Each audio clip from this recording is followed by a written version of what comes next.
কি ব্যাপার সোনিয়া, তুমি ফ্লোর পরিষ্কার করতেছো কেন? ওঠো ওঠো ওঠো ওঠো।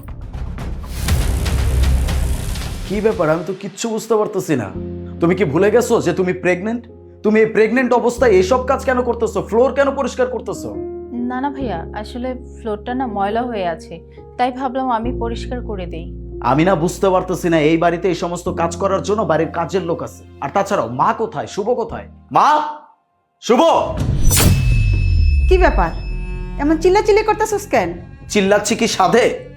বাড়ির বউ সে প্রেগনেন্ট অবস্থায় বাড়ির ফ্লোর পরিষ্কার করতেছে, আর তোমরা বাড়িতে বসে বসে কি করতেছো? আমি তো এটাই বুঝতে পারতেছি না। আমি তো ওরে বলছি যে বাড়ির কোনো কাজ করার দরকার নাই, বাড়িতে কাজের লোক আছে, তারপরে ও বলে ওর নাকি কাজ না করলে ভালো লাগে না। তাতে কি আমার দোষ? হ্যাঁ, মা তো ঠিক কথাই বলছে।